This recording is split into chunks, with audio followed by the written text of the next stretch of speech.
So hello guys, welcome to my YouTube channel. तो आप लोगों का सबका स्वागत है मेरे इस यूट्यूब चैनल पे। और आज हम लोग इस चैनल में, इस ब्लॉग में एक इम्पॉर्टेंट टॉपिक पे बात करने वाले हैं। जैसे कि आप लोगों को पता है कि मैं इंडियन सोसाइटी में जो इम्पॉर्टेंट टॉपिक्स है उनके बारे में बात करना पसंद करती हूँ, अपने गाइडेंस शेयर करती हूँ। और मैं चाहती हूँ कि मेरे इस गाइडेंस से और इस क्लियरिटी से लोगों में क्लियरिटी आए, लोग अपने आप को सुधार सकें, अपने आप में चेंजेस कर सकें। तो ये वीडियो का मेरा पर्पस रहता है। तो चलिए वीडियो में बात करते हैं। आज हम लोग बात करने वाले हैं इंडियन एजुकेशन सिस्टम के बारे में। इंडिया का जो एजुकेशन सिस्टम है उससे क्या प्रभाव पड़ता है या फिर वो कितना रिलायबल है आज की सोसाइटी में, उसके बारे में बात करने वाले हैं। क्योंकि इंडिया का जो एजुकेशन सिस्टम है वो अभी के टाइम में बिल्कुल रिलायबल नहीं है। क्योंकि हमारा जैसा जो जेनजी जनरेशन है इस बात को अच्छे से कह सकते हैं कि इंडिया का एजुकेशन सिस्टम अभी बदलाव करने की ज़रूरत है उस पर। क्योंकि उस पर ध्यान दिया जाता है बस मार्क्स पे, नंबरिंग पे, उसके अकॉर्डिंग जज किया जाता है बच्चों को, डिग्री पे। इस पे ध्यान नहीं दिया जाता है कि स्किल बच्चे ने कितना सीखा, बच्चे का क्या स्किल है। अगर बच्चे की स्किल के अकॉर्डिंग हमें उसको पढ़ाएं, उसके स्किल पे काम करें, तो हम बहुत आगे जा सकते हैं। इंडिया के स्टूडेंट बहुत आगे जा सकते हैं, बहुत कुछ लाइफ में अचीव कर सकते हैं, जैसे कि फॉरेन कंट्रीज़ में लोग करते हैं। पर ऐसा नहीं है। इंडिया में भी अच्छे लोग हैं, बहुत टैलेंटेड लोग हैं, पर क्योंकि उनको यहाँ पे अच्छा एक प्लेटफॉर्म नहीं मिलता है, इसलिए वो दूसरे कंट्री में जाके काम करना पसंद करते हैं। क्योंकि उनको पैकेज, वहाँ पे सैलरी भी अच्छी मिलती है। यहाँ पे सैलरी का भी वही है कि टैलेंट पे ध्यान नहीं दिया जाता है। अगर कोई खुद से किया तो किसी में खुद पे अगर बहुत ज़्यादा टैलेंट है तो भी यहाँ पे उनका क्या बोले, उनको ध्यान नहीं दिया जाता है, ना ही उनको इम्पोर्टेंस दिया जाता है। उसके काम के लिए उसको सराहना नहीं किया जाता उसकी। इसलिए वो क्या करते हैं कि दूसरे कंट्री में चले जाते हैं। क्योंकि दूसरे कंट्री के लोगों को अच्छे से पता है कि टैलेंट बंदे में कितना है, क्या है। पर यहाँ पे टैलेंट का ध्यान नहीं दिया जाता है। अभी इंडिया के एजुकेशन सिस्टम इतना ख़राब है कि उसमें बस नंबरिंग सिस्टम पे ध्यान दिया जाता है, जिससे होता ही है कि बच्चे स्कूलिंग में और ये भी नहीं बताया जाता है स्कूल में कि अगर आप स्किल पे ध्यान दोगे तो आप अच्छे लाइफ में अचीव कर सकते हो, अपने सपने पूरे कर सकते हो। ऐसा कुछ नहीं है। उससे होता ही है कि समाज में लोग गधे के जैसे, बस एक होता है कि गधा होता है ना, भेड़ की चाल चलना, चूहे के दौड़ दौड़ना, वैसे चले जाते हैं। लोगों में अलग एक मानसिकता डेवलप नहीं होता है कि हमें अलग अलग लोगों का माइंडसेट, जैसे कि मुझे ये बनना है, मुझे ये करना है। अपने हॉबीज़ को लोग नहीं पहचान पाते हैं, नहीं कर पाते हैं। पर इसी टॉपिक पे बात करने वाले हैं कि इंडिया के जो पेरेंट्स हैं उनको इस बात पे फोकस करने की, इस बात पे ध्यान देने की बहुत ज़रूरत है कि उनका बच्चा किस चीज़ में आगे है, उनका बच्चा किस चीज़ में टैलेंटेड है, उनका क्या हॉबी है, वो क्या करना चाहता है लाइफ में। ना कि इस बात पे ध्यान दिया जाए कि बच्चे आप इतना नंबर लाओ और आपको सरकारी नौकरी लाना ही है, करना ही है, वो आपको अचीव करना ही है, वही आपका गोल है। ये बहुत गलत बात है।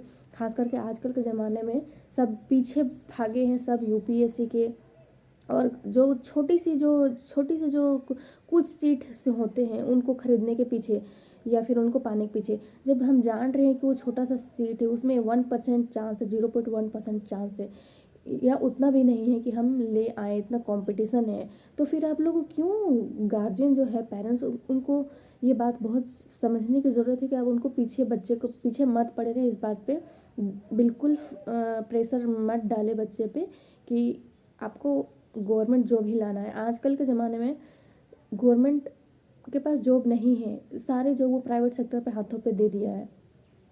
गवर्नमेंट के पास जॉब ही कितना है, यूपीएससी है या फिर सीजीएल है या फिर कुछ कुछ और भी है, स्टेट पीसीएस वगैरह। उनमें बहुत कम सीट्स होते हैं, कंपटीशन बहुत ज़्यादा होते हैं। तो ध्यान दिया जाए कि बच्चे स्किल पे ध्यान दे। दूसरे बहुत सारे काम है, बहुत सारे काम है, और उनसे अच्छी सैलरी भी जनरेट की जा सकती है। इसीलिए ध्यान ना दिया जाए कि गवर्नमेंट जॉब ही एक जॉब है उसी को इम्पोर्टेंस ना दिया जाए कि गवर्नमेंट जॉब ही एक जॉब है, उसके अलावा जितनी भी जॉब है वो एग्जिस्ट नहीं करती। वो बात आप लोग इस बात को समझने की कोशिश कीजिए, बच्चे पे प्रेशर डालना बंद कीजिए आप लोग, क्योंकि उससे होता है कि हम जैसे जो जेन जनरेशन के लोग हैं उन पर बहुत प्रेशर आता है, बहुत ज़्यादा। अब बहुत सारे बच्चे तो उस चीज़ को संभाल नहीं पाते, हैंडल नहीं कर पाते, और वो लोग सुसाइड भी कर लेते हैं।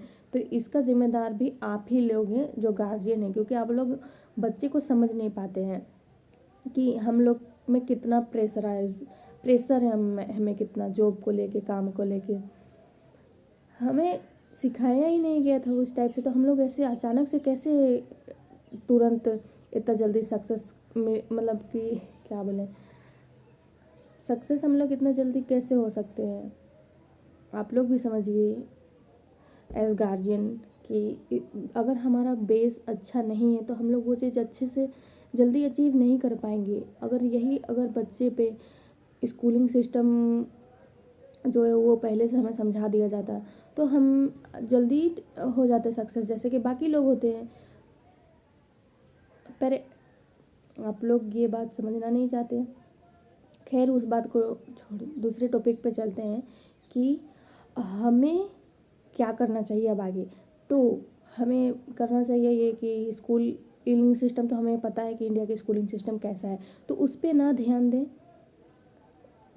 हम अपने स्किल पे काम करें, अपने हॉबीज़ पे काम करें, अपने कॉन्फिडेंस पे काम करें कि, और फिर लाइफ में बहुत सारे काम ऐसे हैं जिस पे हम अगर काम अच्छे से करें, मेहनत से करें, तो हम उस पर आगे बढ़ सकते हैं। तो गवर्नमेंट जॉब के पीछे मेरे भाई बहन जितने भी तैयारी कर रहे हो 8-9 साल से, भैया लोग, दीदी लोग, अगर आपकी नहीं हो रही तो आप दूसरी काम सीखिए, दूसरे काम की तलाश कीजिए, दूसरा स्किल सीखिए। उस सरकारी गवर्नमेंट जॉब के पीछे मत भागिए, क्योंकि वो रिलायबल नहीं है आजकल के ज़माने में कि वही एक बस जॉब है जो आपका अच्छा करियर दे। बहुत सारे काम ऐसे जिस पे आप करियर अपना सेट कर सकते हैं अगर आप उस पर मेहनत करें तो। और लोगों को मैं यही कह सकती हूँ कि डिप्रेशन से दूर रहे, उस चीज़ को साइड माइंड पे उतना मत लें। बहुत सारे काम हैं जो हम लोग कर सकते हैं, जैसे कि कंटेंट क्रिएशन है, डिजिटल मार्केटिंग है, या फिर अलग अलग स्किल्स है। बहुत सारे सेक्टर है, कंपनीज है, बहुत सारे, हम उसमें स्किल सीख के हम उस पर काम कर सकते हैं। सो